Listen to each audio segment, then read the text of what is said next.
Welcome to another episode of Mark My Bird. My name is Mark Clavin. My name is T-Bird. Tweet, tweet, tweet, tweet, tweet, tweet.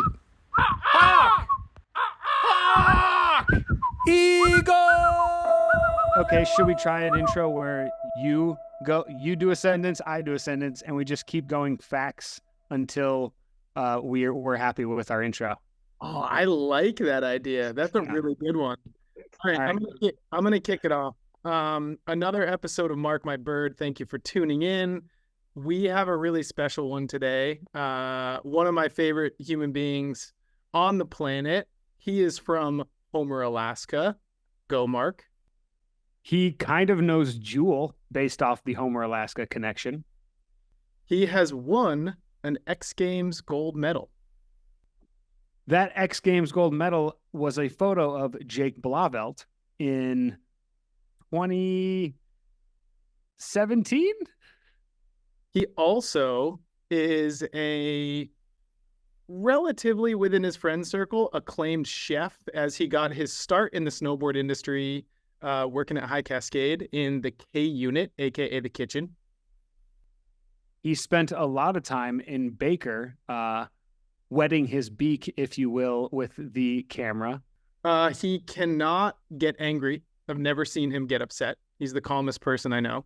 I've seen him upset once or twice, probably based off of me doing something. He is freelancing, or no, he is a full-time staff / freelancer for just about every company in the business. And yeah, he is one of the most talented photographers that we've ever had in the snowboarding culture. Ladies and gentlemen, one of my personal favorites, Mike Yoshida. What up, Yosh? What up, boys? How you Do you doing? notice the Do you notice the hat I'm wearing, Yosh? Oof, carp. Nice. Oh yeah. Love it. What's the hat, Clavin? I don't know it. It's a baseball team in Japan. Is it minor league or is it professional over there? I don't know. It's the Hiroshima carp.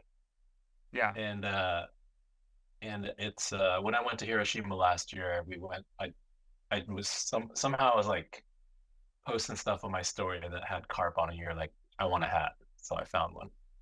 Yeah, you can catch carp, on Lake Erie. I've actually been pulled in by a carp. When I was little, a fish pulled me into the water. So carp has a special place in my heart. So Yosh, Carpe diem. Carpe diem. Yosh, man, where do we find you today? Where are you? I'm in Oceanside, California. I've been living here since late 2018, and yeah, I love the area. It's kind of turned into, I'd say, I liken it to the new Encinitas of the snowboard world down here, because like back in the early 2000s, every single pro snowboarder you knew was in the summertime was down in Encinitas or San Clemente. But nowadays, I feel like they're all around Oceanside.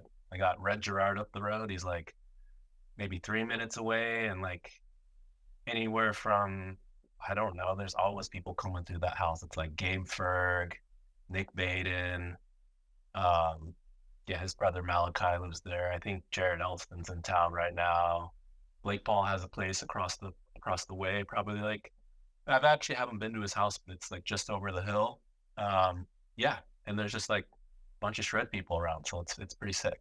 How important is it to you? Like, we spend so much time in cold weather, which we love, but how important is it to you to get that like summertime hit when you come home?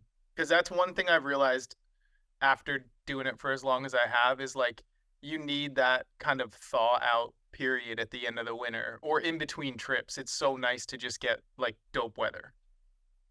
Yeah, for sure. I mean, I love having having dope weather and stuff, but it's also there. It's a drawback because you're further from the mountain, so like every time you do have to go to the snow, it's a travel situation, which is, you know, it's it's kind of a love hate, I guess. But I do enjoy the good weather, and like more than anything, I enjoy the surf and just being close to the ocean. Like that's the most important thing for me. And so like, you know, if I was even like anywhere else on the coast, like Oregon coast, or well, I used to live in Bellingham, and that's close to the water. So that's like growing up on the water. That's always the most important thing for me. The weather is definitely a bonus around here. But You've been based out of California for over a decade now, right? yeah, yeah, coming up on a decade. I was in the snowboarder days when we were in San Clemente. I was a little bit back and forth. I was still like winters in Washington, summers in California, but it just like that back and forth just got so old. I could only do it. I think I did it for like 5 years, but it'd be like because I owned a house in Washington, so it'd be like move out of my house, find a place to rent down here for whatever 5 6 months, and then go back to my house. And it's just like that just wears on you, you know. And So before you were in Oceanside, you had a fun experience of didn't your house burn down in San Clemente? yeah, kind of. I mean, we had a house, and every summer or every winter I would sublet my room, and then Huggy and then whoever, like Zeech Man or Mary lived there at one point. Whoever was around would just like stick around, and I would sublet my room. And on one of the times when I was moving back down, I got the call. Maybe I was like 5 hours away from San Clemente, and I got the call from Mary, and she was like, "Our house caught on fire," and I was like, "What the fuck are you talking about?" And I guess in the middle of June, it was like a duplex, like double story. And in the middle of June, our downstairs neighbor decided to start a fire in the fireplace, which is insane in California, like in the middle of summer. And yeah, he started a fire, and then the fireplace had never been used in like since they've moved there, and so it just hadn't been cleaned, and it caught part of the house on fire. Did you lose any photos then, or did you have everything safely backed up in different versions of stuff? I didn't have anything there. I had Yeah. I had moved out and then was just moving back in. So every time I would move out, I'd bring everything with me. But it wasn't like the house didn't like burn down. It just like part of the chimney kind of burned and up into the second story. And then they got it out pretty immediately. But then the house was deemed like unlivable. And so they're just like, all right, yeah, get out. So we didn't have a place to live. But luckily Huggy had renters insurance, which is like everyone who's renting should have it because it's pretty affordable. And so they put him up in like an extended stay suite, and we all just like kind of crashed it for a while. And then I ended up finding a new place to live through like work. I think I found a place with like some of the canoe and kayak guys because we all like worked in that office with all the different titles. And then Huggy continued to live like they gave him a place comparable, like up in the hills, like this mansion, and he just like wild out and lived on the mansion at the top of the hill for a while, like solo. I So that remember was pretty funny. that was a while. Yeah, it was something like it was deemed unlivable because of like they needed to do like smoke remediation or something. It wasn't like the place burned down, but it was filled with so much smoke the walls were kind of fucked.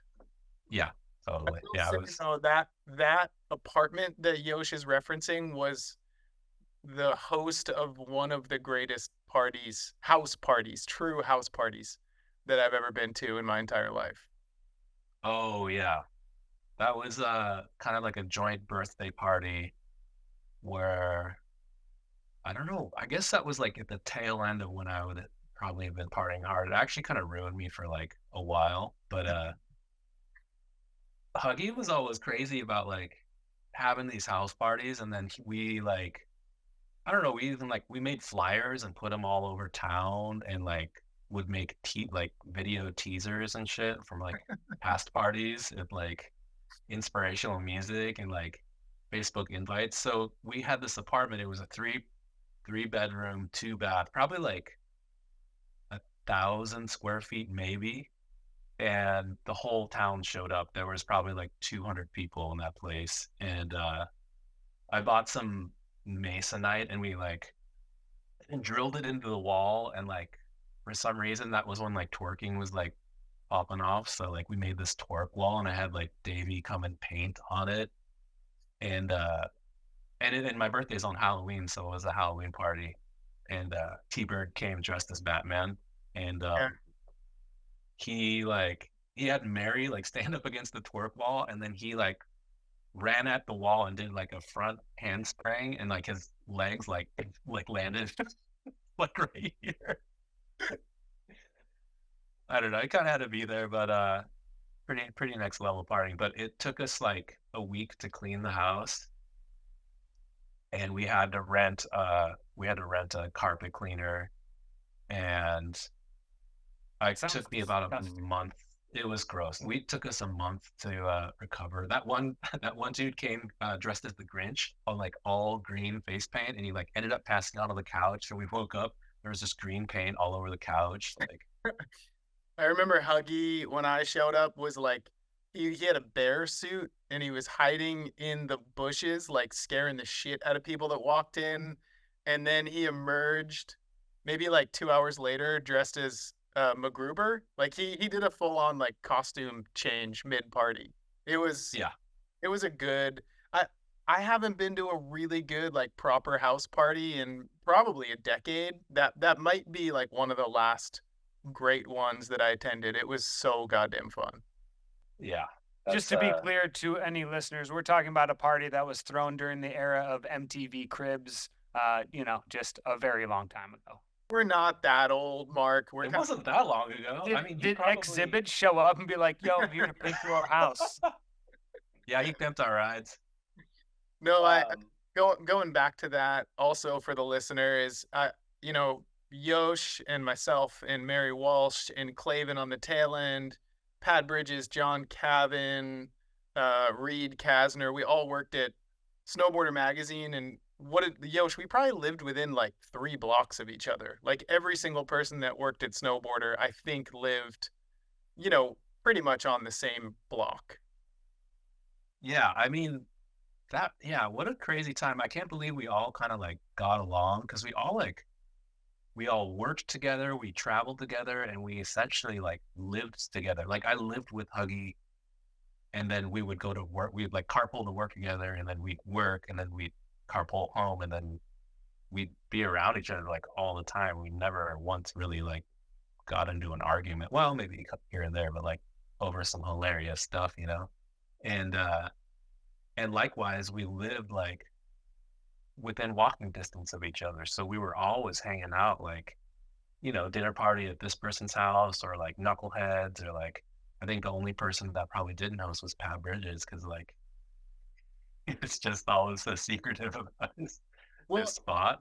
and I feel like the other magazines, because of Snowboarder Magazine, we kind of brought them into our circle. Like we started hanging with the surfer guys and the canoe and kayak uh, staff and the skateboarder staff. Like that was a pretty special building, because I think there were 6 titles in there. And maybe I'm wrong in this, but I think the other magazines were kind of like drawn to the snowboarder crew, and it just kind of like cauliflowered out from there. And like the whole building ended up kind of hanging out together quite often, which was pretty cool. Yeah, for sure. I don't know. I mean, in my eyes, the snowboarder crew was just like we were having the most fun, within the building. It wasn't. Some of the crews were a little bit uptight and serious, and there'd be like, I mean, to give you guys like an example, it's just like it's essentially just one big room with a bunch of cubicles, and every title has their own little section of cubes, and so we can like, if you stand up, you can see and hear everything that's going on. So you would know if like, I remember like Bike Mag was right next to us, and there'd be some blow ups, and like, that one dude came drunk one time, and like got fired and like blew up at everyone, and there was just all this added tension with these other titles. But then like for us, we were just kind of like, granted we were gone like half the year, but when we were in the office, we were like really coming in every day and putting in the hours, Playing and yeah, we were foosball, just smoking cigs, and buying weed off the IT guy. Yeah, you guys are we were really playing putting a in lot. tons of hours at the old San Clemente office.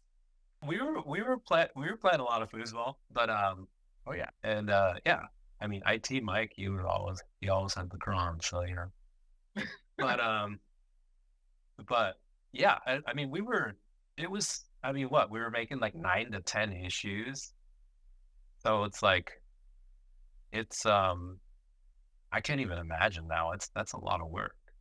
I don't know if Yeah. there's enough photos out there anymore for that, like high quality for 9 to 10 issues. Yeah, There's it would not be as a many stretch. photographers anymore. Yeah. Yeah, It would be a stretch. Making a living.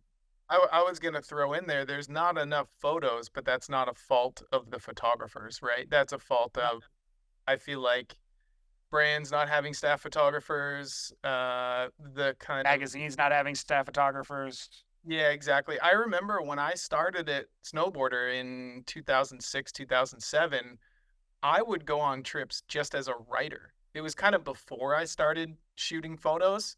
And I remember like I would go on a travel feature, I would just be the writer, Eastone would be the photographer, and then we'd have a filmer and then like a whole rider crew. And to date myself, that was a long time ago, but it wasn't that long ago where that was the reality, and that couldn't be farther from the truth now, you know? Party potential for a writer. Can you imagine? You're Seriously. done with the day. You don't have to download photos or anything. It's just straight to the bar. Like Yeah, that's but you two are two of the actual quickest. I've actually always been very impressed by when you guys get off hill. I think you two are always the quickest to the bar with your work already done. Like Thank you, Mark. everything's downloaded, everything's labeled, edited, tossed out. I think I'm there up there with you on quickness. Blatt's also very, very quick, but a lot of photographers, like they might be editing all night, and it's kind of like, just well. No, it- Mark, you're kind of the quickest. I feel like. But remember, at the events, that was like the training ground for the events because like you had to have your photos done, and the recap was going to go up the next day. It was like everything was in real time. And so we like low key started the Dundee Awards, like who got their photos done first. And like it would always be like the race to see who got the Dundee Award. dude, it was the best feeling when like you were drinking a beer and there's still like four people like just critically going over all their stuff, sweating like Bridges isn't gonna like this or Baker's not gonna like this photo. Like, and you're like, dude, it doesn't matter. Just send in Yeah, 10. not enough branding, yada yada. and you know that Bridges is like sitting in his condo just watching the uploads come in. They're just like, fuck, I gotta get these in. But I remember that the tipping point in that kind of workflow process. I don't quite remember what year it was, but I'm pretty sure it was a Mammoth Super Park, one of the early ones, because in 2007, Super Park at Keystone, I mean, Snowboarder didn't even have a website. I remember everyone would shoot their photos. There's Dodds, Espin, Eastone. I want to say Daniel Blom was one of our senior photographers at the time, and they would shoot photos all day. Some of them, Espen would shoot mainly on film, and then at the end of the day, you're just done.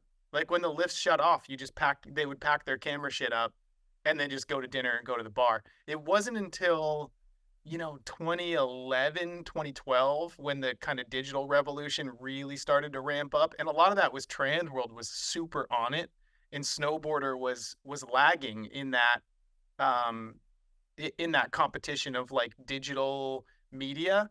And one year it was just like snap of the fingers. It was like we got to have everything in by midnight. The post goes live every day 6 a.m. the next day, and that was kind of like that was Pandora's box opening for me, where I was like, holy shit, this is not what I signed up for at all. It was crazy.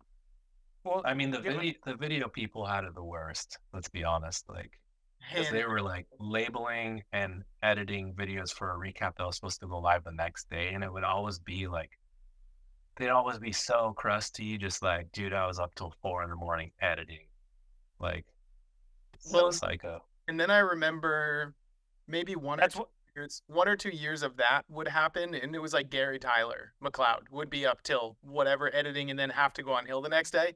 And then we started hiring just an editor that would Yeah, sleep yeah. all day and then stay up all night. They'd be on like the reverse 9 to 5, so that kind of alleviated some of the pressure. But yeah, the video guys and gals had it so much worse than the photographers because we can usually have it wrapped by midnight.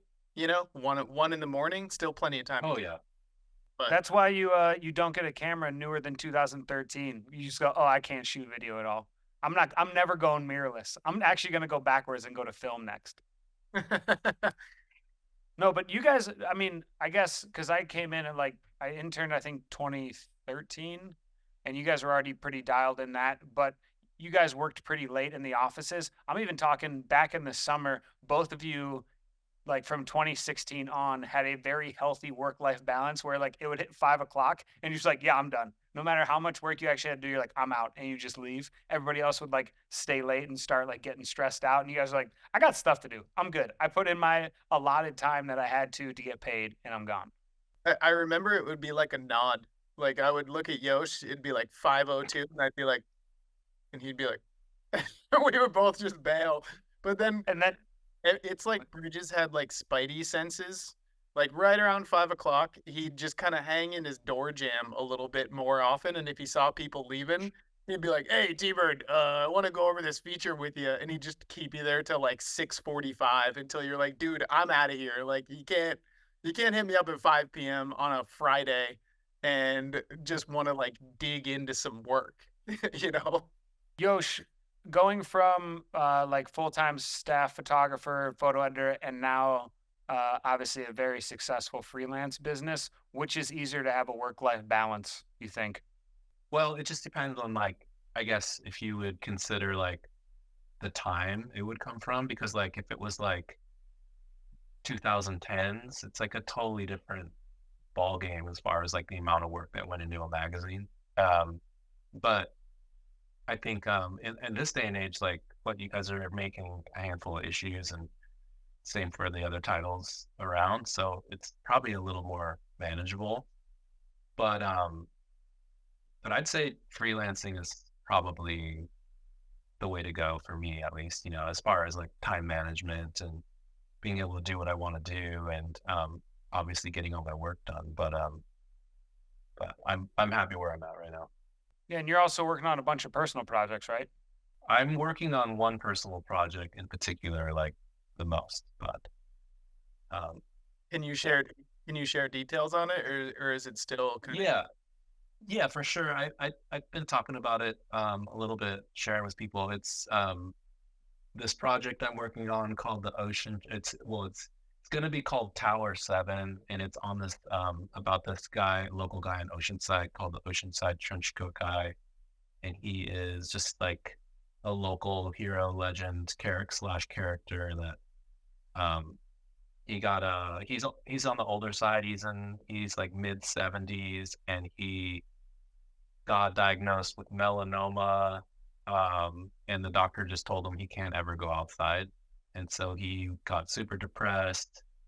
And at one point, he's just like, "Fuck it, I'm just gonna wear a trench coat and like go outside, and then I can do whatever I want and go to the ocean or whatever." So he started wearing this trench coat, and he was really self-conscious about it. But then it kind of became his persona, and then he realized how hot it would get in the summer, and so he just started going swimming with a trench coat on.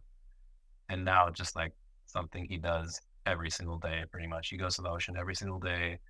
If there's like a high tide and a big swell, he'll just get absolutely worked by waves and just let the waves like shower down on him. And it's crazy. You go to the beach with him, and like every single person knows who he is.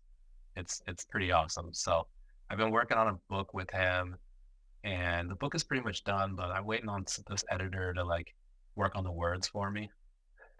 Mark. Yeah, I finally actually got through all the print stuff, so I will tackle that. I can put that on record here that I will do that. Sorry. The reason it hasn't hit shelves yet is because of me. So No, all good. Either way, it's coming out. But also, where's your Celtics jersey? we are waiting for a Boston-based guest to don the jersey. We had we had the perfect guest all lined up for it. I'm pretty sure you can guess who it is, but Yeah. he's a prominent member of the snowboard culture that is heavily associated with the Boston region. He canceled on us, unfortunately, but no stress, and we're gonna record in like a couple weeks, and that's when we kind of held off on the jersey until this guest. Okay. That's why fair. you get a hat from Japan. And wasn't this your first photo gig? Was with like K2 back in the day? Yeah, that was my first like staff gig for sure. Yeah. See, so Yeah. I'm paying homage to you either way. Okay. Oh, Right. It and was we didn't say in the intro, but you do have a lot of covers to your name. And is it true that your first cover was with Snowboard Mag? no, Um, I think it was the Luke Matheson snowboarder cover, wasn't it? I think it was. I think that same year was the Luke Matheson one came out, but I think the Snowboard Mag was the first one. Yeah. What was that shot? Do you know? It was. It was. There was no rider in it. It was just like a photo of this mountain face at Mount Baker, backside of hemispheres with like no tracks and just one track coming down from this rider Nate Lind. He's like a local Bellingham dude. I remember that dude. Mm-hmm. Um, Yeah. I don't know if I've ever gotten to tell you this, Yosh. Maybe I have, but the Snowboarder magazine cover of Luke Matheson riding that kind of yellow base graphic roan. I think he was doing a back 180 melon, I want to say. Mm-hmm. In my personal very regional community was so fucking huge for me. It was kind of like a twofold thing where it kind of started pointing me towards Snowboarder magazine in the sense that Ben Fee, who I went to college with, was working there as the associate editor. And then Luke Matheson, who's from the same town as me, like he was like my hero growing up when I was lapping McIntyre and Pat's Peak and stuff like that. Seeing Luke get a cover of a magazine that Ben worked at, I think subconsciously like unlocked something in my head where I'm like, holy shit, it it's so goddamn close to me. You know what I mean? Like Yeah. the world is so fucking close to me. I think I can grab hold of it. And then of course Ben Fee called me and asked if I wanted to work at the mag, and it all kind of worked out. But that was like the first big turn of the gears in my head of like, I can fucking make a career out of this. If I play my cards right, I can make this work. That's sick, So, man. That's sick to hear. so what you're saying is Yosh is responsible for your entire career? I mean, yeah. And if you want to go even further back, Yosh, correct me if I have this story wrong, but time makes things blurry. And this is how I remember it. I remember meeting you on a chairlift when we both worked at High Cascade. And I introduced myself to you, and you're like, hey, I'm Mike. I work in the kitchen. And I was like, hey, I'm Tom or T-Bird. I work as a snowboard counselor. I was a camp counselor. And I think we talked about like, what's your goal and do you want to work in the snowboard industry? And you said, I want to be a photographer. And I said, I want to be a writer. Do you remember that the same way I do? I don't remember that particular conversation, but I definitely remember like I think we both started at High Cascade the same year. Yeah. And I definitely remember you being around and like being just super likable. I feel like you were friends with everyone immediately. And yeah, you were ripping too. I remember you doing some sick tricks. Mark, did you but hear that? Yeah, and this is from 1994, correct? What year were you guys working at High Cascade? It was like 2000, probably like 2002, right, Yosh? Yeah, early 2000s. I was 10 years old in 2002, so I'm really glad I did not go to camp. My parents did not have the cash to just send me to this camp and have you two making my food and being in control of me in any way, sense, or shape. That would have been insane. That, You were our camper. that would be a crazy, full turn of events.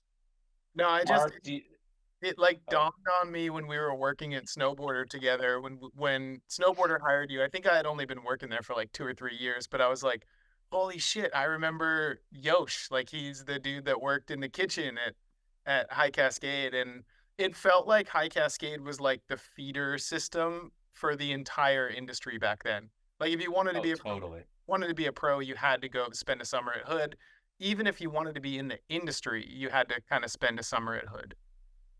Yeah, for sure. I mean, it's just such a jumping point for any sort of industry job or pro career or AM career or whatever you want to call it. But I mean, I haven't really been back and experienced camp nowadays. I heard it's a little different, or quite a bit different, but there's just some sort of nostalgia. And I hate to be that guy back in my day. Sorry, Mark.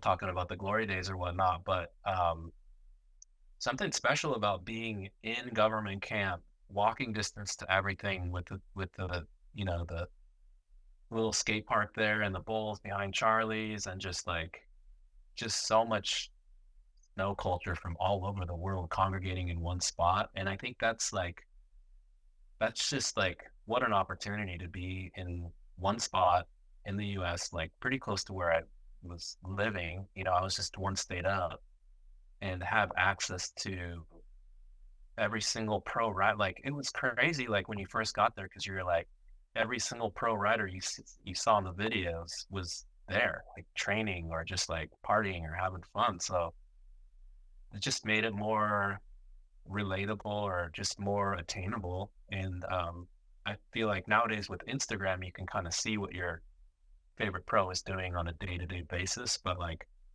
back then, there was just like so much mystique, and you didn't know, like, you didn't know a lot about these people. Like people, like riders would show up and you'd be like, oh, wow, that guy's like way shorter than I thought he was. Or like, or this guy's like really not that good. Like, how is he putting together this video part? Or like, wow, this guy's like really consistent on the jumps, and like, how come he's not pro yet? And just like, there's just like so much to take in, you know, and like so much to learn about the industry, because like we were so green, we didn't know anything, right? Yeah, back then it was if you were to ask someone like, hey, how do I get a job in the snowboard industry? I actually did this at Plymouth. You know, Preston Strout and Andy Benhart and Luke Matheson, all my buddies from Plymouth worked at High Cascade. And I was like, hey, how do I get into the snowboard industry? And they're like, just apply to High Cascade and take whatever job they give you. That was the recipe for success. Whereas now I do have people kind of DM me randomly on Instagram. They're like, how do I get into the snowboard industry? And I kind of don't have an answer for them, right? It's like, if you want to be a photographer, yeah, get a camera and shoot your local rippers and submit it to the mags and put it on Instagram. But aside from that, like, I don't really know, because Mount Hood isn't what it used to be. It used to be like, just find your way to Hood. You're going to meet everybody and shit's going to happen from there. And that kind of doesn't exist anymore like it used to. That's what you guys Yeah. told, like, after I interned, the summer after I interned, you guys all told me to go to Hood. That was still kind of the feeder system. But right after that, it started to change. Like I never did a full summer working at the camps. I never worked at the camps. I applied for one position, got it, but then something fell through, and then I just kind of never did it. And yeah, nowadays it's like I have no idea how to make a profession in the snowboarding world. My first ever job at High Cascade, because I applied to be a camp counselor, but they were all full. And I think Preston or someone kind of vouched for me, and they were like, well, we have a job for an ambulance driver to open. And it was basically every day I drove this High Cascade branded like Dodge minivan. And if a kid like severely hurt themselves and had to be driven to the hospital, I was the person to drive them. So I'd have kids in the front seat, and I'd have to like phone their parents when we got to the hospital, but their arms would be like fucking Z'd out, like savagely broken. And ski patrol would kind of immobilize it, and then it was my job to get them to a fucking hospital. Once again, great call on my parents to not send me to this camp ever. Yeah. Hospital driver was the worst job, pretty much, because Yeah. you're on call like all the time. So at any point, you just have to go. Like, Yeah. so it's pretty brutal. Yeah. But again, it was like that was just to get my foot in the door. Did that Yeah. for a summer, and then I reapplied the next summer, and they made me a camp counselor. And that, I think, camp counselor for me was the best job, because you could snowboard all day. But then the downside is you couldn't go out and party every night like most people were doing. But it was all good. That's a good question. Yeah. Yosh, what's the best job you think you've had in snowboarding? Because you have had a lot. In snowboarding, in the snowboard industry, I mean, they've all been good. It's really hard to rate them, but it's like being the associate photo editor. Like when I first started Snowboarder, it's like hard to beat, because it was it was more about the people. I really wasn't making that much money, but we just had such an all-time crew, and it was like so fun to go to work every day. Like seriously, like not joking. It was just like you're going to like shoot the shit with some of your best friends, and everyone is like probably one of the funniest people I know. And so like you get those mix those two things up, and it's just like you're just having so much fun. And yeah, that's that was probably the best job. Yeah, and even though you guys were like down by the beach, a ton of pro snowboarders, the industry kept coming to you all the time too, and you guys would just see everyone come through for like lunch and hang out. Yeah, that That's another thing that's like kind of gone now. Like people used to make that their like SoCal stop, like, as far as like professional snowboarders. They'd be like, all right, premiere season, there's going to be like 15 premieres littered throughout Southern California. So I'm going to come down for that. I'm going to like hang out with some homies, surf at the beach, and I'm going to go buy Snowboarder, and then I'm going to go buy Transworld or vice versa. And, uh, and it was so cool because you'd be at work and you get a visit from every single pro snowboarder like in the world pretty much. And so it's awesome. Like it's so cool to be like have such a close tie to the community, and then just you're just at work and like awesome people are dropping by to say what's up. that continued, I think, all through until really the pandemic actually like shut down offices. I feel like pros were still, even like as the magazines weren't, as big of titans, and like Transworld and Snowboarder were combined and everything, like people would always stop through during premiere season and everything. And then obviously they shut down the offices, so now it's not really possible anymore. And then we don't have an office. And who would want to come say hi to me and T-Bird just yelling at each other in a dark corner somewhere? Yosh, what about as far as present day, percentage wise, for your freelance business? How much is it snowboarding and how much is it outside other contract work? You mean work outside of snowboarding? It's not that big. It's mostly still rooted in snowboarding. Like right now I'm shooting some products. I got a little studio set up. I'm shooting bindings for Arbor. Um, but yeah, like this past week I did a shoot for a backpack company. I'd say percentage wise, probably like 15% outside of snowboarding, like a very small percentage, but I do shoot some stuff, some golf stuff, some lifestyle stuff. Um, yeah, whatever I can pick up, a lot of And product he stuff. and Yosh owns a house in California with an ADU coming in, so obviously that's doing pretty well. Yeah, the ADU's coming together, and yeah, it's been nice. No One sauna though. one thing I will say, Yosh, is obviously most people know you as an action photographer, which you are one of the greats. But I think something that isn't necessarily broadcast, it used to be in the mags, is your product photography, which I think is equally as hard sometimes as shooting snowboard action. You're one of the best product photographers that snowboarding's ever had. And that's product photography is really fucking tough sometimes, especially when you're working with goggles or anything with like reflective material on jackets. Your product photos are all time. Thanks, man. That means a lot. Product photography is like it's a fun challenge. It can be really frustrating at times when you're dealing with reflections and goggles and stuff like that. But yeah, I was just having shooting these bindings. I was just having such a good time. Like, it's funny because like, so just to get into the nitty gritty, it's like, there is a certain amount of carryover product for the layman's that's like essentially the black bindings that don't change year over year. So you don't have to reshoot those ones, but you shoot the new ones. And the product hasn't really changed. So you have to go in and exactly mimic the angle that you shot the black binding. And so it's like getting down to the minutia. I'm like counting ratchet, like how many clicks on the ratchet, like stuff like that.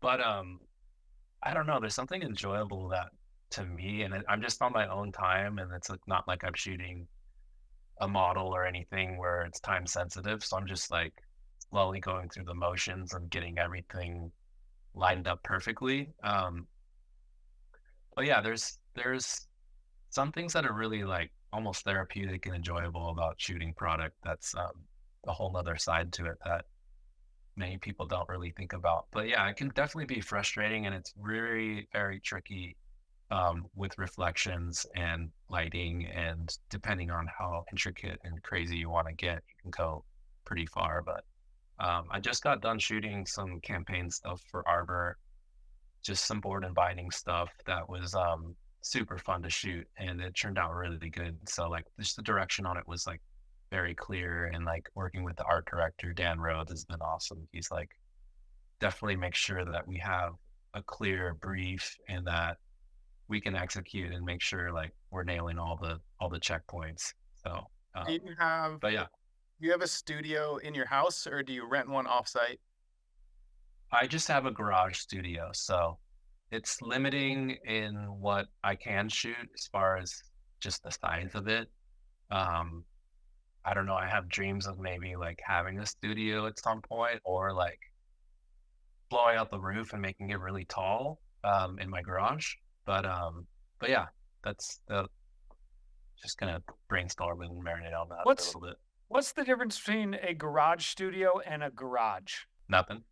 Okay. Well, garage studio, it's like, you try and organize it so there's not a ton of stuff in it, or at least like things are a little more mobile so that you can shift between using it as a functional garage and a studio. Yeah. So rolling racks, things like that, and yeah, and then just making sure I want to like have some additional storage to make it so it's just like just tools and lighting gear. But yeah, we'll see. Fun fact, I'm You actually in my garage right now. This is my garage studio, my office. It's nice.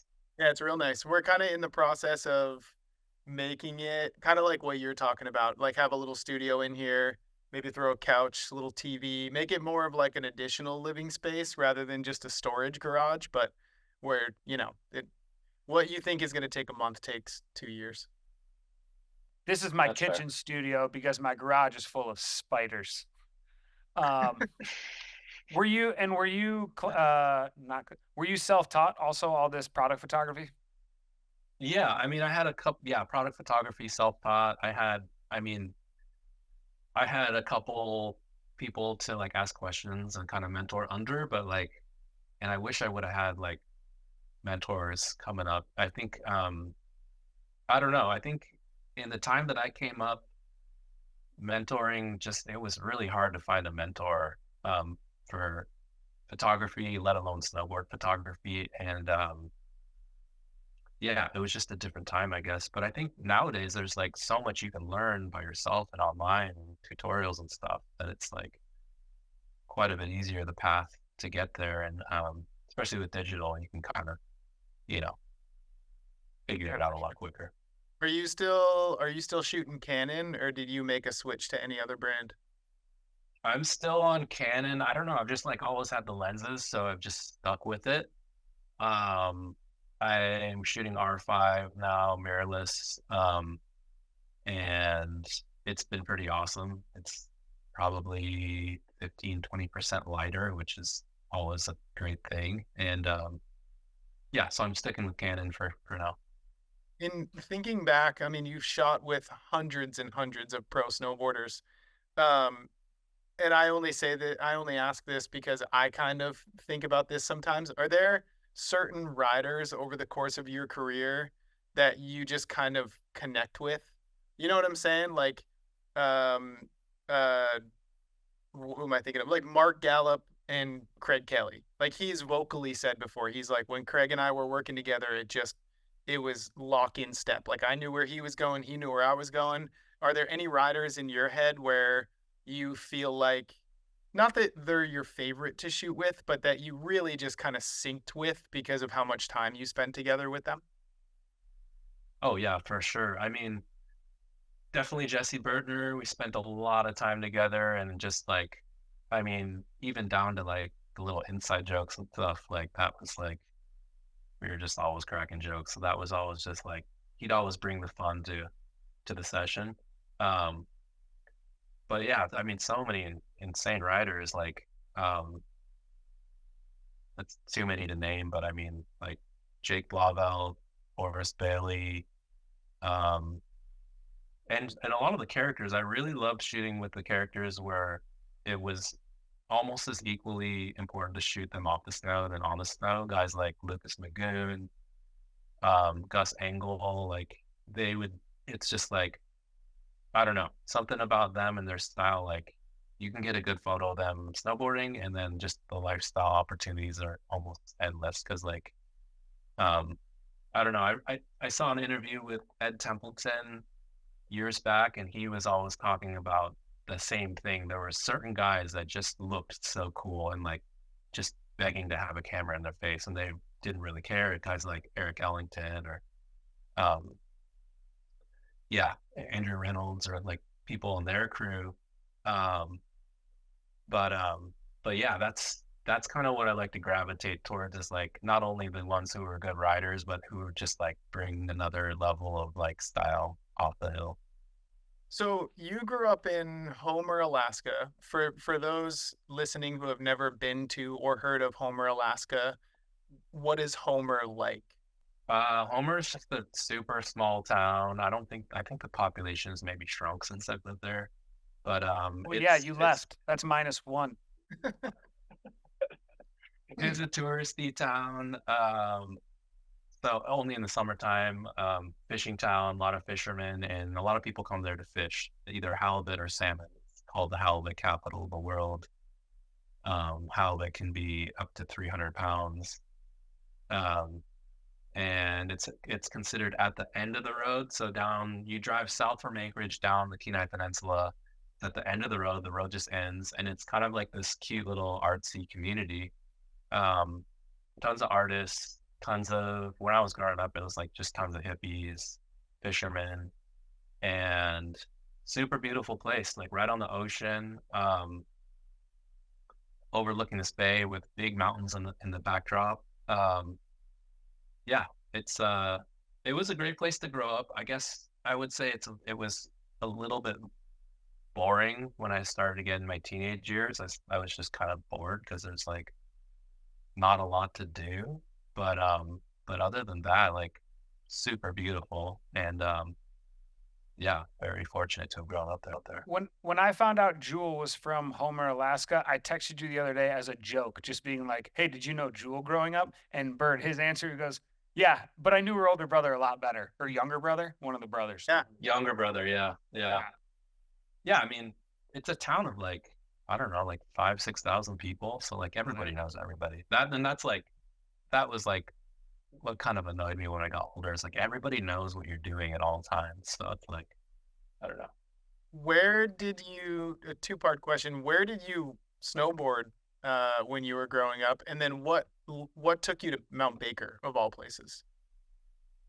So I mean, I grew up snowboarding in Alaska, obviously. And it would just be like there was a rope tow that was open on weekends. And then there was just the hills and around town where we would like drive around and like find spots that were like filled in correctly, and like you could just build a jump here. And there's a lot of just like jump building kind of for some reason. Well, it's just like, I guess that's the easiest thing to do, is like hike up a hill, build a jump, and go flying off it instead of like hiking for hours to get a line or whatever. And like back then, like kind of glad I didn't get into riding lines, because like had no concept of like avalanche danger or like any of that stuff. Never had a transceiver when I was hiking around growing up.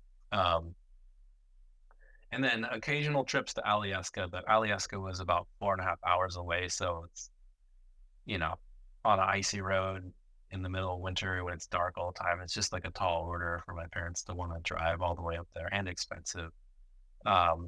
Yeah, and then Baker just came about when I was applying for universities. I knew I wanted to stick around the Northwest because I wanted to be around all my friends were either in Alaska or moving to the Northwest. So I wanted to stay close to home.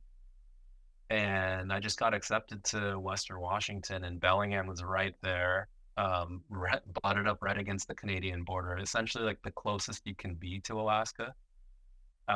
So there's a lot of similarities. I just felt really comfortable there, like, like good mountains, like tons of trees and tons of stuff to do outdoors.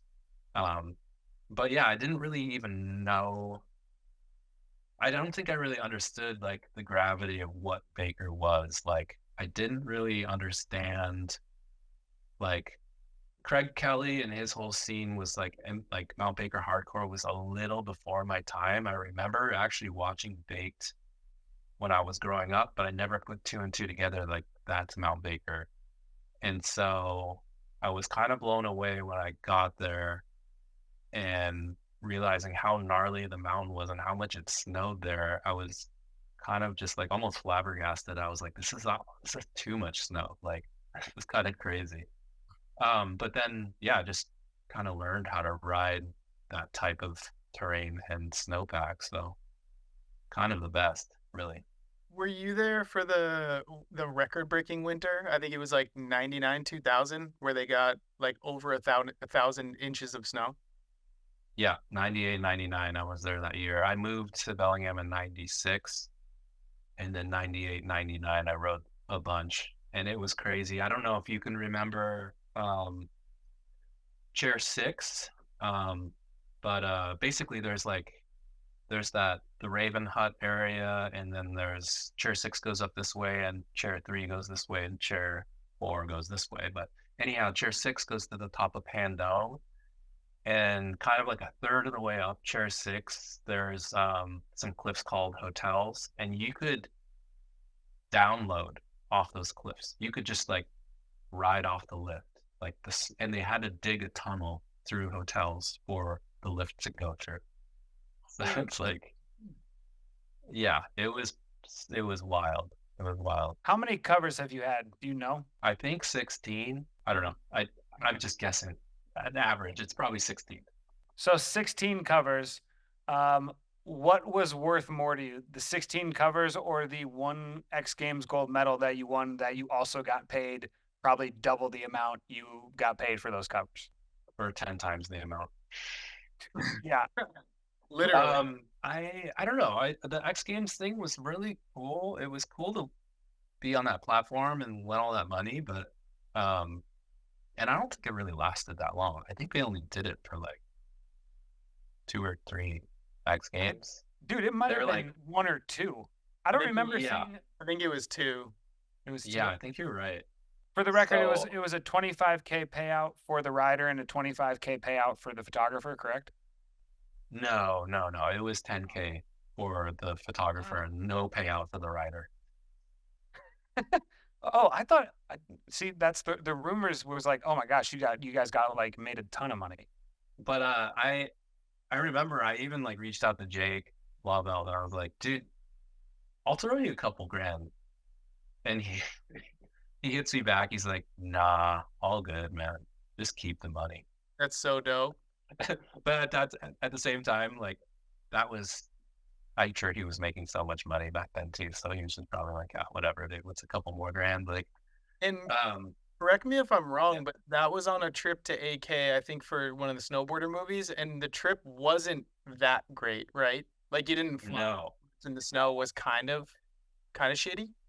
that was the one day we shot. We went to Alaska and shot one day, and then we just caught like one little window, and we thought it was gonna maybe like stretch out for maybe 2 or 3. And like just for reference, like if you're in Alaska and you get 2, 3, 4 days of sun, you're stoked. You can shoot a ton of stuff and like get a lot done, and you can probably just like go home after that if you wanted to. And it's really expensive. So, but yeah, we just went up there for a strike mission. It was me, Jake, Mickle, and maybe Ben Ferg. And yeah, well, it was a snowboarder trip. Strike mission. We went and flew around, and we weren't really like scoring good snow. We found that one line, and they're like, let's do this. Jake won the Rochambeau, and so he went first, and then Mickle did the line. And then then the next day it had warmed up, and we went flying again to try and find snow, but it was just rock hard. So we were just like, all right, time to go home. And it's funny because like we were thinking that we were gonna come back because it kind of looked like it was gonna re-up, and we were on a text chain, and then it looked like the window was going to happen. We were like starting to talk about booking tickets and stuff, and then all of a sudden Ben Ferg chimes in. He's like, "I'm already booked, and I'm actually here." So he like jumped the gun and went up there, and the weather didn't turn out, and none of us went. So he just went to Alaska by himself and came back. And just to prove a point of how nice you are, you also donated your winning money to the to drink water back in the day, didn't you? It was water.org. Oh, water.org. Yeah, but I used drink water to kind of like broadcast that message of like, hey, I'm going to donate some money if I win. So okay, probably helped me win a little bit, but yeah, that's good. Oh, that was before. That was you campaigned to win. Yeah, I campaigned. Nice, that's fair. What about growing up in Alaska? You know, seeing all those mountains, never really probably going to the top of one, I'm guessing, and then coming back as an adult and like riding with some of the best snowboarders in the world in a helicopter and shooting all over your home state.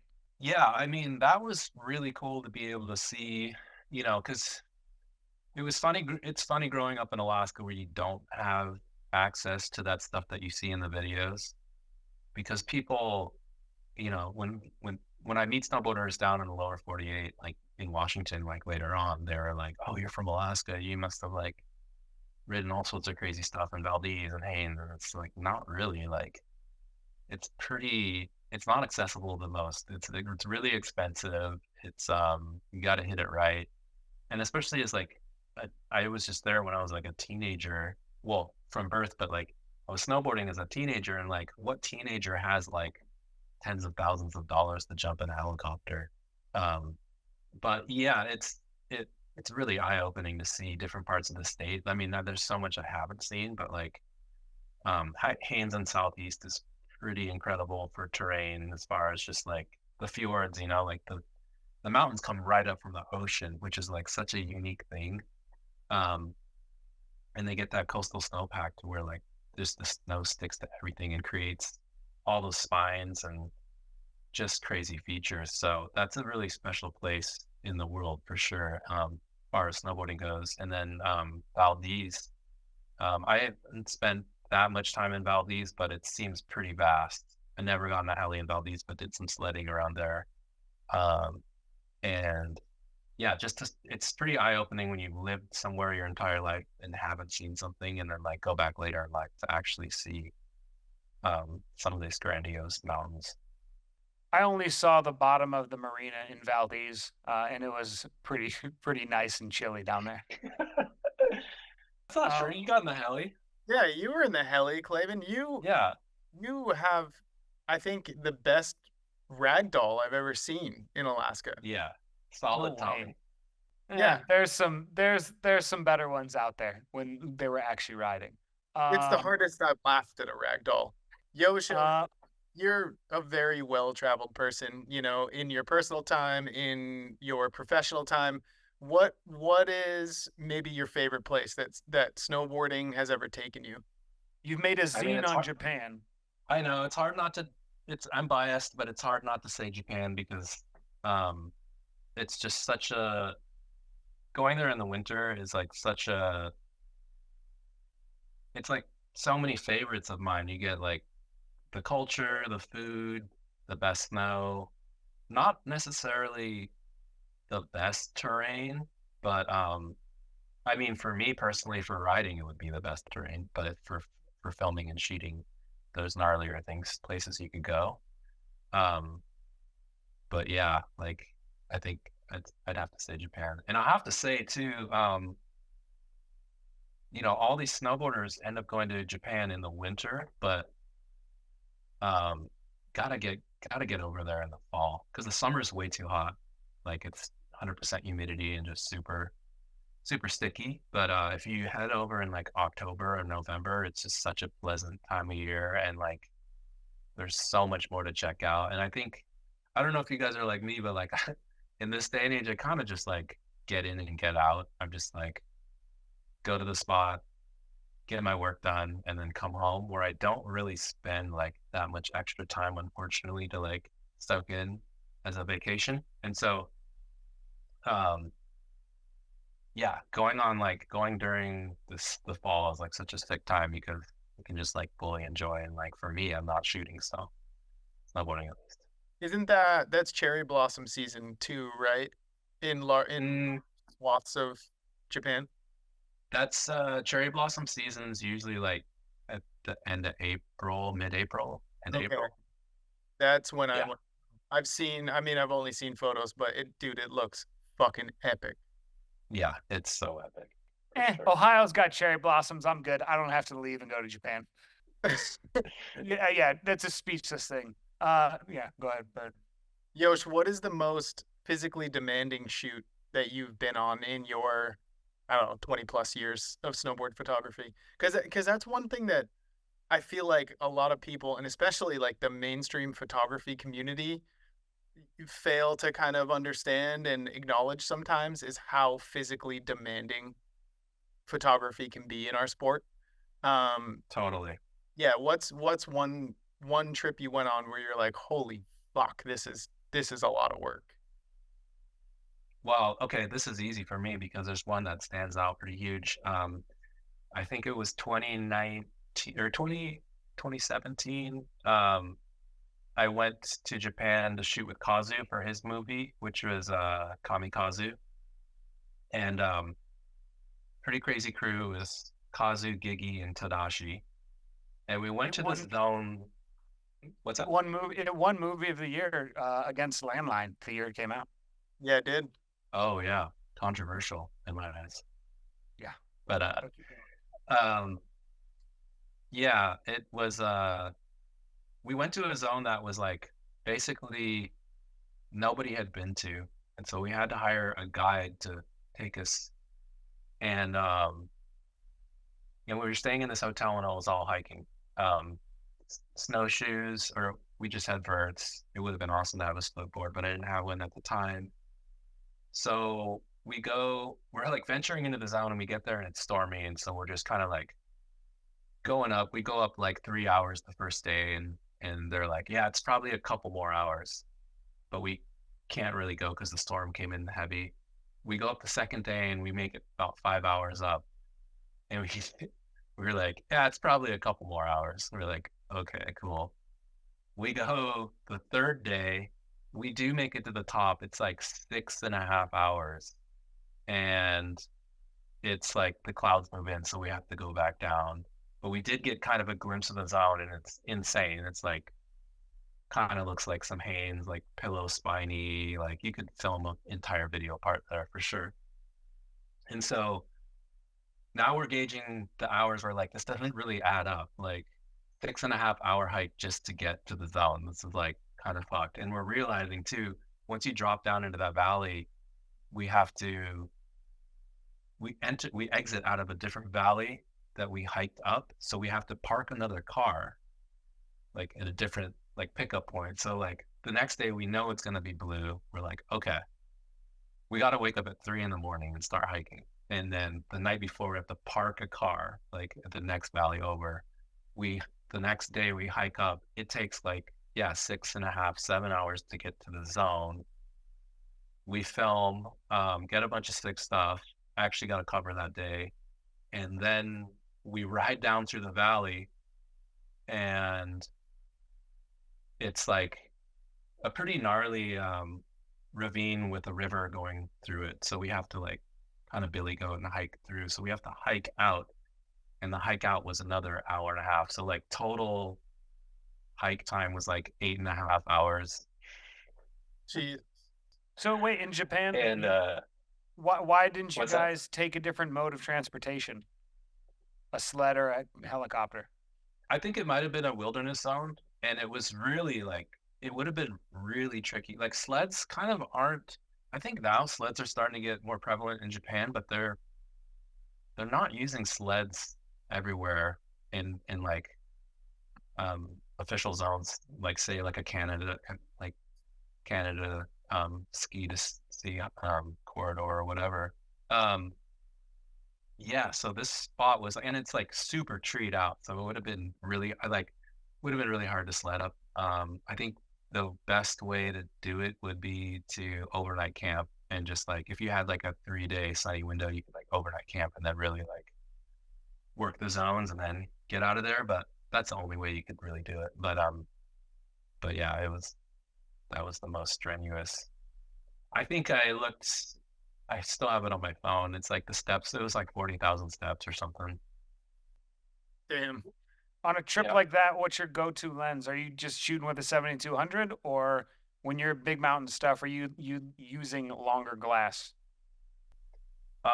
It just depends where you're going and like what the mode of transportation is like that one. Since we were hiking, I didn't want to bring too much big glass. So yeah, 7200 was like my biggest lens. But nowadays they have like a 100 to 500 that's like pretty compact. Um, but yeah, 7200 is kind of the moneymaker, I feel like. In years past, there was a lot of money being passed around. So if you got a shot sold in Trans World, there's no way you're giving it to Snowboarder. Or if you got a shot, sold to a brand for exclusive rights with a lot of money in the air, you normally were like, all right, cool, yeah, I sold that shot. That was a successful winter. But now with like the lack of money on the editorial side, like a spread in a magazine is not netting you what it's worth to go out on that shoot. Like you're not making money if you're going out and shooting just for magazines. What's your thoughts on kind of there still being an exclusive feeling to photos? Maybe not. I don't even know how to discuss this really. Yeah, no, I know what you're saying. Like, what would be my thoughts on like running the same magazine photo in competing magazines Competing magazines in the U.S. I don't know. The landscape has changed so much, and just to give the listeners a backstory of like how things used to work with the mags, back in the heyday or whatever, not even like probably 10 years ago, like you send in your submission to a magazine, and usually you have like kind of like a favorite that you work with. I'd say like maybe somebody there. The writers that you're associated with are friends with the people that work there. So maybe you send your submission there first, and then they take their pick, and then you take those photos out and whatever's left over, then you send it to another mag, and then they get their pick, and then and like so on and so forth down the line. There's kind of a hierarchy, or at least that's how I kind of try to structure the way I submit, just to keep just to respectfully, go through that hierarchy. Yeah, nowadays there's so much less money in actual snowboard photography. So like, I think that, and back then, like if you did get a same photo run, you're essentially blacklisted. Like you were done. Nobody would run your photos. And it even came down to like similar angles too. Like you have the same angle with a different writer. That's even a no-go. So, but yeah, I think the landscape has changed so much that I think it would be fine to run similar angles or even the same photo, because I think where I would draw the line was I would say that one of those magazines has the exclusive rights for digital or just social, because that's where people see more of the stuff, right? There's a limited amount of people that are going to see the stuff in print. And the crossover, maybe they're not even going to see the same photo, but on social, it's just like totally out there. And so that's kind of where things went haywire with even the European magazines, because before social, they were like, or before Instagram, you could send the exact same photos to all the different countries and they would run your photos. So it would be like, even like within the same continent, it would be like German magazine, French magazine, Scandinavian magazine, the list goes on. You could be running the same photo and no one would see that photo because it was only being sold in that country. But yeah, I would say same photo can get run, similar angle can get run, but just like leave the exclusivity for social for the one mag that picked it first. I don't know. When you factor in international multiple countries within Europe and everything to send out photos, yeah, the editorial photo game has changed so much. Oh yeah. You used to Yeah, I mean that.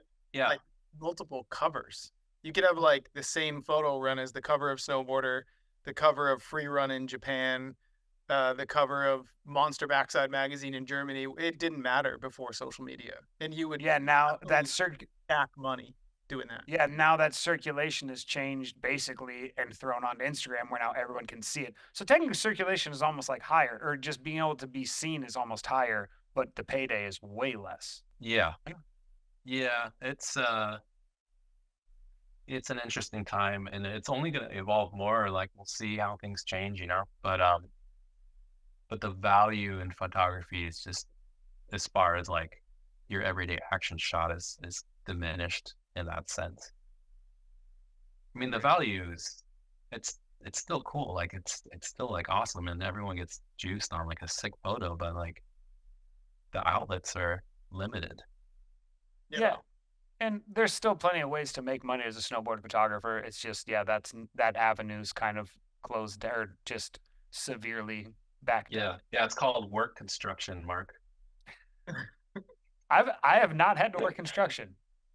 No, I'm just playing. I mean, I think that's, if you want to get into photography, like I think you just really need to be creative with what you're, as far as snowboard photography. If you want to get into snowboard photography, it should just be like kind of you have to be really passionate about it, and you just also need to find other ways you can use your camera to make money, because there's ways out there, but just like you need to diversify. And that's why like I've always kind of kept product in my back pocket. It's just another reason to get hired and stay busy. So All right, Yosh, I'm going to put you on the spot.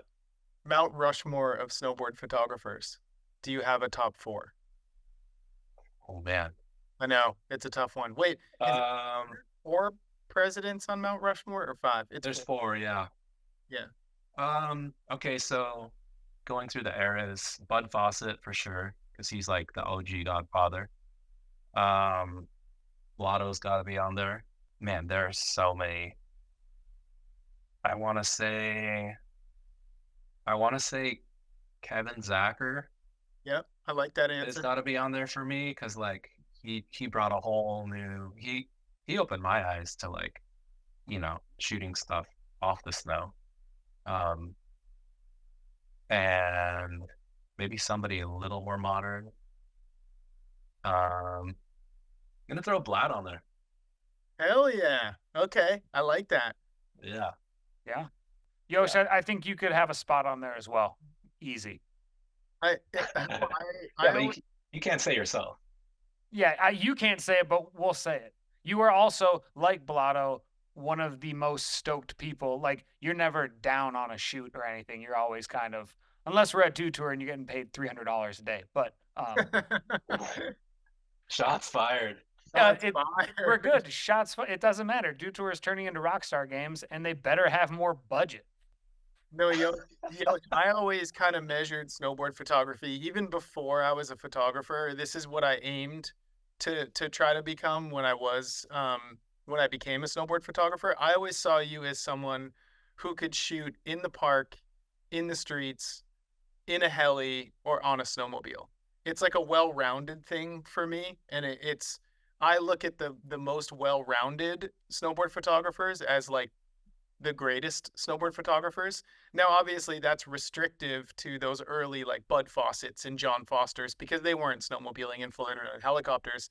But the more recent photographers I feel that are the greatest are the ones that can kind of shoot in any setting, And I see you as at the very top of that list in snowboard photography, just all around. Not to mention product. Did you say product as well? Product too. Yeah, that plays a role in it. He can make Thanks, your guys. brand look real good.